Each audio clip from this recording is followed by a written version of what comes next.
लिखा है कि माँ की आज्ञा भगवान की आज्ञा, यदि माँ की आज्ञा का उल्लंघन किया, कहते हैं माँ के चरण की सेवा करना सहज है पर माँ की आज्ञा का पालन करना कठिन है। माँ को प्रणाम करना तो सरल है, माँ के चरण दबाना तो सरल है, पर माँ की आज्ञा का पालन कर लेना बड़ा कठिन है। और राम ने वही किया जो कठिन काम था। केवल चरणों से हम लिपटे रहे और माँ कहे बेटा पानी लाओ, तो ना ना पानी नहीं लाऊंगा, पाँव दबाऊंगा, चरण धोऊंगा, ये सारी चीजें जरूरी हैं। आज्ञा माँ की सिरोधार्य राम ने किया। और राम जी जब जाने लग गए तो सीता जी आ गईं।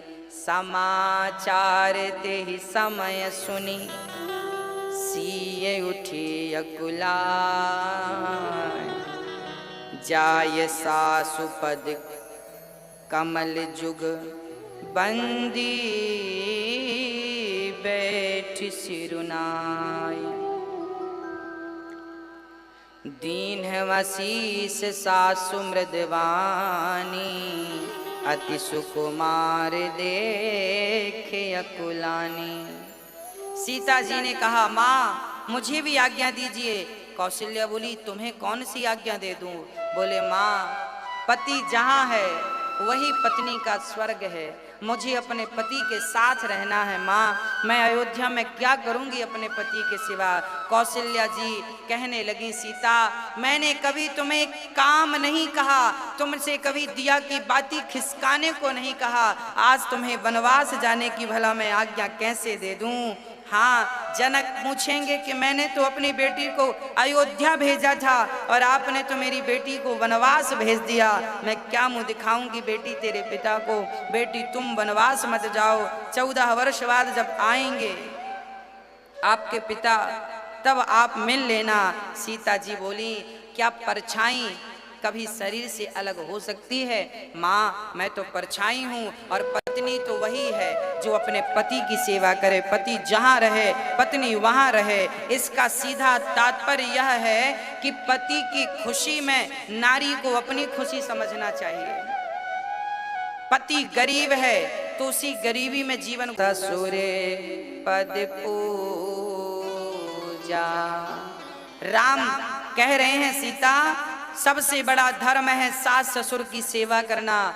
तब सीता माँ ने कहा आप सच कह रहे हैं सास ससुर की सेवा करना, पर सास ससुर के पास पति हो तब तो सेवा करना ठीक है कि पति की सेवा भी कर ले सास ससुर की, पर पति जंगल में है और यहाँ मैं अकेली रहूं तो मुझे पाप लगेगा। इसलिए भगवान सीता माँ को जब राम ने कहा ना ना तुम यहीं रहो, तो सीता बोली ठीक है यदि मैं यहाँ रुक गई तो जब आप वापस आएंगे ना तो सीता जीवित नहीं मिलेगी। तब सीता ने कहा कि यदि मुझे रोकना चाहते हैं तो जरा आप एक दिन और रुक जाइए, मेरी चिता पे आग लगा दीजिए, फिर यहाँ से जाइए, आपके बिना सीता जीवित नहीं रहेगी। जब सीता के ये वचन श्री राम के कानों में पड़े तो राम व्याकुल हो गए। ठीक है कुछ कह ना सके, कैकेयी कौशल्या माँ भी निशब्द हो गई। जब कहा सीता माँ ने कि प्राण निकल जाएंगे आपके बिना, अब तो दौड़े दौड़े लक्ष्मण जी आए। सुमंत्र ने पूरे नगर में कह दिया कि कुछ अनर्थ हो गया। जब लक्ष्मण जी को खबर लगी, लक्ष्मण जी दौड़े दौड़े दौड़े दौड़े अपनी माँ के पास गए। और माँ अच्छा लक्ष्मण जी को डर लग रहा था। डर किस बात का? अपनी माँ सुमित्रा के पास जाने में डर लग रहा था। कहीं मैं माँ के पास गया और माँ ने ये कह दिया कि नाना तुम मत जाना वनवास, कहीं माँ ने ये कह दिया तो। तब लक्ष्मण जी डरते डरते अपनी माँ के पास गए। माँ से कहा माँ जानती हो आज हमें भैया की सेवा करने जाना है। कहाँ? बोले भैया वनवास जा रहे हैं, हमें भी जाना है। जानते हो सुमित्रा माँ ने क्या कहा? सुमित्रा ने कहा लक्ष्मण जब तुम्हारे भाई वनवास जा रहे हैं, जब राम वनवास जा रहे हैं तो तुम यहाँ क्या कर रहे हो? तुम यहाँ क्या कर रहे हो? तब वहां पर सुमित्रा माँ ने कहा तात तुम्हारी मातु वैदेही, हे तात हे लक्ष्मण आज से तुम्हारी माँ माता सीता है और तुम्हारे पिता राम तुम्हारी माँ सीता, तुम्हारे पिता राम, मेरा तुमसे कोई रिश्ता नहीं। लक्ष्मण जी दौड़कर राम के चरणों में लिपट गए माँ से मिलने के बाद, और राम लक्ष्मण सीता तैयार हो गए। राम लक्ष्मण सीता कहा जाता है कि जब तैयार हो गए तब आखिरी बार तीनों पिता को प्रणाम करने गए। दशरथ जी वहीं बैठे थे। राम लक्ष्मण सीता जब प्रणाम करने गए तो कैकेयी ने कहा, राम अपने ये कपड़े तो उतार दो। सीता, क्या तुम ये पहनकर जाओगी वनवास? कैकेयी ने राम के वो राजसी वस्त्र उतरवा लिए, और जानती हो पहनने को क्या दिया? एक भगवा वस्त्र, सिंपल। राम ने तो वो वस्त्र पहन लिया, लक्ष्मण ने तो वस्त्र पहन लिया, पर सीता माता से वो वस्त्र पहनने आते नहीं थे, क्योंकि सीता ने कभी ऐसे वस्त्र पहने नहीं थे। तो जानते हैं मंथरा ने क्या कहा? सीता, अब तो तुम्हें यही पहनने पड़ेंगे, लाओ अपने ये आभूषण। और आभूषण सीता जी की उतारने लग गई मंथरा, उतार उतार के रखती गई। और जब साड़ी पकड़ा दी, भगवा साड़ी पकड़ा दी सीता को, लो पहन लो। सीता से वो साड़ी पहनते नहीं आई। तब जानते हैं सीता को साड़ी किसने पहनाई? मेरे राम ने साड़ी पहनाई। राम ने सीता से कहा, इसे इस तरफ डालो, इसे इस तरफ घुमाओ, इसे ऐसे पहनो। आज राम ने सीता को साड़ी पहनना बताया कि ये वाला वस्त्र ऐसे पहना जाता, क्योंकि वो सदा राजसी वस्त्र पहनती थी, पहनावा अलग था। पहली बार ये सिंपल वस्त्र ऐसे पहने। आज सीता माँ को राम ने, यहाँ पर ये बात सामने आती है कि सदा ही पुरुष को अपनी नारी का सम्मान करना चाहिए। हाँ, कोई चीज ना बने तो ताने ना मारो कि ये नहीं बनता, ना बने तो उसे सिखा दो। राम ने सिखा दिया। राम ने सबके सामने बिना संकोच के, नारी है उसका आदर करिए, सबके सामने कहीं वो लज्जित ना हो जाए, आप उसे आदर करिए, उसे सम्मानित करिए। राम ने आज उसे, उन्हें सीता माँ को अंग वस्त्र पहनाकर श्री राम जी ने ऐसे ऐसे साड़ी बनवाई, कंधे पर डाला और तैयार किया श्री राम जी ने सीता माँ को। और तीनों प्रणाम करते हैं श्री दशरथ जी के चरणों में, माँ कैकेयी को प्रणाम करते हैं और आज्ञा मांगते हैं, पिताजी हमें आज्ञा दीजिए, हमें आज्ञा दीजिए। और जैसे ही आज्ञा लेकर श्री राम चल पड़े तो यहाँ पर भक्त गाते हैं कि जब राम जी चल पड़े और कहाँ पहुँचे हैं? तमसा नदी के किनारे। जब राम जी आगे चले, सारी प्रजा पीछा छोड़ने को तैयार नहीं थी। सारी प्रजा राम राम कहती हुई, जब कोई रुकने को तैयार नहीं, तब राम जी रात तमसा नदी के तट पर विराम करते हैं। और सारी प्रजा थकी थी, सारी प्रजा थकी थी। सारे लोग वहां, राम ने कहा आज यहीं विश्राम करते हैं। सारे लोग सो गए। यदि कोई नहीं सोया तो 4 लोग नहीं सोए। स्वयं राम, माता सीता, लक्ष्मण जी, सुमंत्र जी, 4 लोग नहीं सोए, बाकी सारे सो गए रात्रि के 1 बजे। जब रात को 1 बजे राम ने देखा कि सारे लोग सो रहे हैं, राम उठे और सुमंत्र देखा कि कौन कौन जग रहा है। सुमंत्र जी से कहा घोड़ा तैयार करें। रथ पर घोड़े लगाए, राम जी बैठे, कहा चलो। लक्ष्मण जी ने कहा प्रभु ये सारे नगरवासी आपके लिए यहाँ तक आए हैं, सो रहे हैं। राम जी बोले ये आगे जाएंगे तो इन्हें बड़ा कष्ट होगा, वनवास हमें मिला है, ये क्यों कष्ट उठावें। तो राम ने कहा ऐसा रथ चलाइए सुमंत्र जी के रथ में निशान उसके पहिए के ना बने। सोचे ऐसे कुशल सारथी थे कि रथ चलता था और जहां से निकल जाता था रथ के निशान, पहिए के निशान नहीं, ऐसी चतुराई से रथ चलाते थे। ऐसे ऐसे सारथी थे कि निशान भी नहीं बनते थे मिट्टी में। आगे श्री राम जी, लक्ष्मण जी, सीता जी रथ पर बैठी और चलते चलते सारी प्रजा को छोड़कर अब लक्ष्मण जी ने संकल्प लिया मन में, वाह राघव का हो, किसी भी कोई जात पात नहीं थी। पहले तो शिक्षा थी, बस सबके लिए समान शिक्षा थी। आज हमारे भारत में ये आरोप लगाए जाते हैं कि शिक्षाएं पहले केवल ब्राह्मणों को पढ़ाई गई, क्षत्रियों को पढ़ाई गई, शूद्रों को नहीं पढ़ाई गई। ऐसा नहीं है। रामचरित्र उठाकर देखिए, निषाद राज भगवान श्री राम के मित्र थे, सखा थे। मित्रता कहाँ हुई? बोले पढ़ने में मित्रता हो गई थी। एक ही स्कूल में पढ़े थे राम जी और श्री निषाद जी दोनों परम। आज निषाद जी चरणों में गिर पड़े हैं, प्रभु आप आए हैं, मेरा जीवन सफल हो गया। निषाद जी बड़े प्रेम से राम का आदर सत्कार करते हैं और राम राम राम वहाँ पर बैठते हैं, घास के ऊपर बैठते हैं, भोजन इत्यादि फल फूल खिलाते हैं। निषाद जी बोले चलिए हमारे घर पे चलिए। राम जी बोले 14 साल तक जंगल छोड़ के किसी के घर पे, किसी के गांव पे, किसी के घर हमें जाना नहीं है, हमें वनवास में रहना है।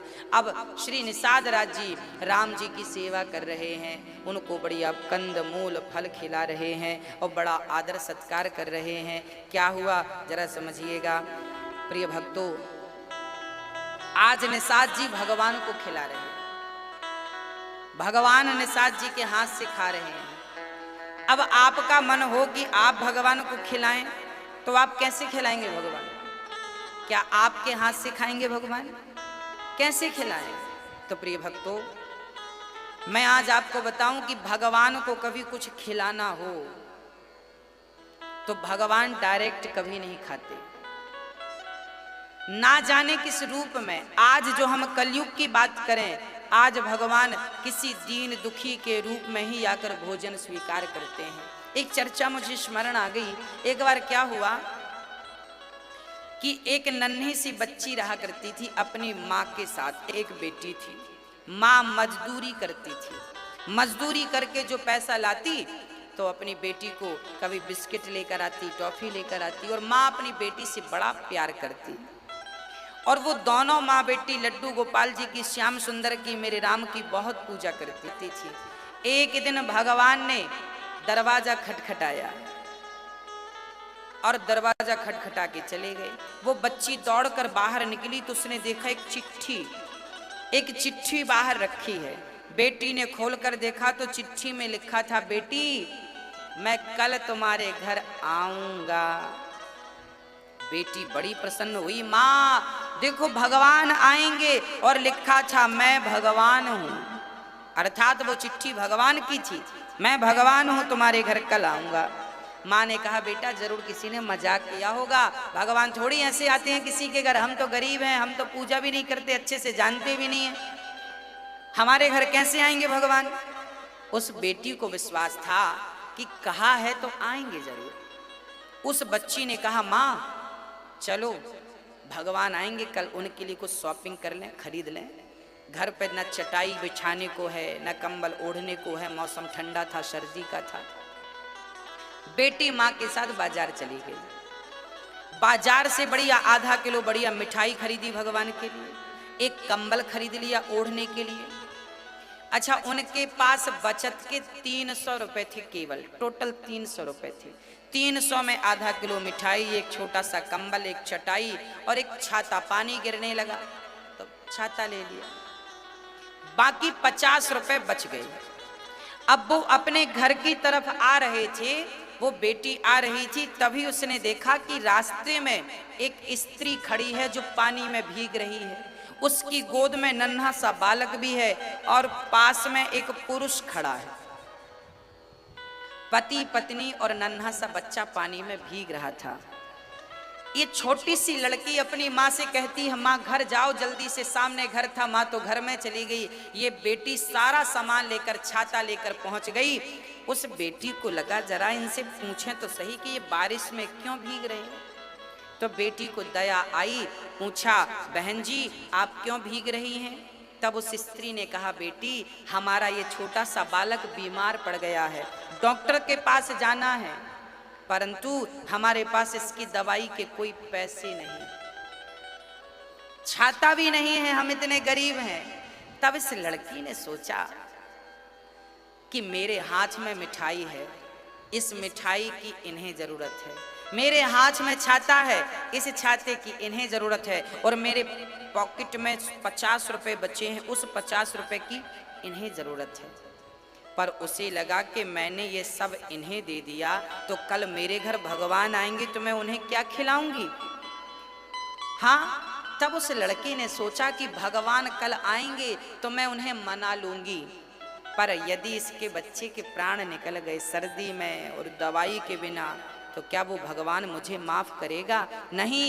तब इस लड़की ने वो कंबल बच्चे को उड़ा दिया, छाता उन्हें दे दिया, मिठाई का डिब्बा भी दे दिया और वो 50 रुपए दे दिए। और जब घर आई तो उसकी माँ ने कहा, बेटा ये कोई चिट्ठी दे करके गया है। वो चिट्ठी जब बेटी ने देखा, माँ दिखाओ, और वो चिट्ठी जब माँ ने दी और बेटी ने पढ़ी तो जानते हैं उस चिट्ठी में क्या लिखा था? उस चिट्ठी में लिखा था, बेटी तुम्हारी मिठाई खा के बहुत आनंद आया और तुम्हारे छाते से भी बहुत सुकून मिला और तुम्हारे कंबल से बहुत शांति मिली। तुम्हारी सारी सेवाएं हम तक पहुंच गईं और तुम्हें भगवान खूब लंबी उम्र देवे, तुम खूब जियो, तुम बहुत धनवान बनोगी। अब वो लड़की की आंखों में आंसू आए, बाहर निकलकर देखा तो ना वहां कोई स्त्री थी ना कोई पुरुष थे, भगवान ही खड़े थे उस रूप में उस लड़की की सेवा लेने के लिए। जब हम नर की सेवा करते हैं तो नारायण की सेवा अपने आप हो जाती है। जब हम अपने हाथ किसी की सेवा के लिए बढ़ाते हैं तो भगवान उन हाथों की सेवा को स्वीकार कर लेते हैं। इसलिए वृंदावन में यहाँ पर रोज भंडारा चल रहा है। रोज यहाँ कम से कम आज कम से कम 8-9 मिल रहा है। पता नहीं समय कौन सा आ जाए, किसका आ जाए, कब आ जाए।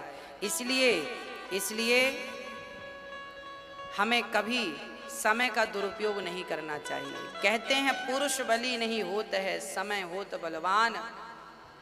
भीलन गोपी लूट लई वही अर्जुन वही वाण। समय समय पर होता है, समय समय की बात। राम जन्म का दिन बड़ा और कृष्ण जन्म की रात।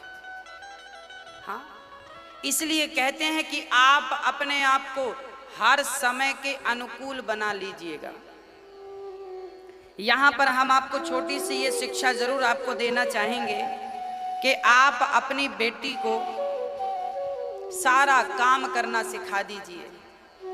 आपकी बेटी कल को पराए घर जाएगी, जरूरी थोड़ी है भाई। माँ बाप तो चाहते हैं कि मैं अच्छे घर पे विवाह करूंगा। तो जनक जी ने भी कौन से बुरे घर में विवाह किया? जनक जी ने सीता का विवाह तो राम से किया। राम तो अच्छे थे और अयोध्या में कमी नहीं थी, पर समय फिर भी बन पड़ा और जंगल जाना पड़ा। तो जीवन में कब दुख के पहाड़ टूट आवे, इसके लिए हमें हर हाल में जीने की आदत डाल लेनी चाहिए। अपनी बेटियों को आप तपाइए, अपने बच्चों को। कई माँ बाप अपने बच्चों को बचपन में बहुत लाड़ करते हैं, बहुत प्यार करते हैं। लाड़ प्यार करना बुरा नहीं है, पर तपाइए। अब तपाइए, बच्चे बड़े हो गए हैं, 10 साल की बेटी हो गई है, 10 साल का बेटा हो गया, अब उम्र हो रही है, जवानी आ रही है, इन्हें तपाइए। कैसे तपेंगे? घर का काम, आपकी बेटी को रोटी बनाना आना चाहिए, 4 लोगों का भी और 100 लोगों का भोजन बनाना भी आना चाहिए। हाँ, फूलों में पली बढ़ी क्यों ना हो, पर मजबूत तो होना चाहिए हर व्यक्ति को। जूता चप्पल पहन के सारे लोग चल लेते हैं, कभी नंगे पांव चलने का अभ्यास किया आपने? मेरा अर्थ तो यह है कि आप हर समय के लिए तैयार रहें। एक छोटी सी मुझे चर्चा याद आ गई है। एक बाज नाम का पक्षी सबसे ताकतवर होता है, उसका नाम होता है बाज। सबसे ऊपर उड़ता है और सबसे दूर तक देखता है और सबसे बड़ा शिकार वो बाज नाम का जो पक्षी है ना, बड़का बाज होता है, बड़ा बाज। वो तो एक बकरे को भी चोंच में दबाकर और अपने पंजों में दबा के उड़ सकता है, इतना ताकतवर होता है बाज। जानते हैं वो बाज की मादा अपने बच्चों का पालन कैसे करती है? जब बाज की मादा अंडे देती है ना, तो घोंसला वो बबूल के कांटे लाती है। बाज की मादा बबूल के कांटे लाती है, कांटे के ऊपर हल्की सी घास रखती है और वहां अंडा देती है। और जब बच्चे थोड़ा बड़े हो जाते हैं ना, अंडे से निकल आते हैं छोटे बच्चे, तब वो घास को चोंच से निकाल देती है, केवल कांटे कांटे बचते हैं, उन कांटों में उसके बच्चे रहते हैं। किसी ने उससे कहा, क्यों बाज, क्यों, कैसी निर्दयी माँ है तू, अपने बच्चों को ऐसे कौन पालता है, कांटे चुभ रहे हैं बच्चों को, अरे घास पड़ी थी निकाल क्यों दिया, और घास का भी तो तू घोंसला बना सकती थी ना। तब उस बाज ने जवाब दिया, उस बाज ने कहा, देखो यदि मैं अपने बच्चों को घास में पालूंगी ना, तो कल इनका कोई भी शिकार कर लेगा, और कांटों में पालूंगी ना तो ये सुरक्षित रहेंगे, बड़ी सी बड़ी आंधी को भी सहन करके ये जिंदा रहेंगे, क्योंकि ये दुखों में पले बढ़े हैं। इसलिए हर माहौल में अपने आप को तैयार रख लेंगे। ऊंचाई पर इसलिए उड़ते हैं क्योंकि बचपन से उनकी माँ ने कांटों में पलाया, वो कहीं भी दौड़ जाए, कहीं भी शिकार कहीं से भी ढूंढ लें, और कितनी ऊपर उड़ते, सबसे ताकतवर इसलिए है क्योंकि उसका पालन माँ अलग प्रकार से करती है। माँ चाहे तो बच्चे को कुछ भी बना दे, इसलिए संस्कार के बीज तो माँ बाप से ही बच्चों के हृदय तक पहुँचते हैं, इसलिए संस्कार जरूरी है। जब निषाद राज रोने लग गए, तब श्री लक्ष्मण जी कह रहे हैं, को ना काहू को सुख दुख कर दाता, निज कृत कर्म भोग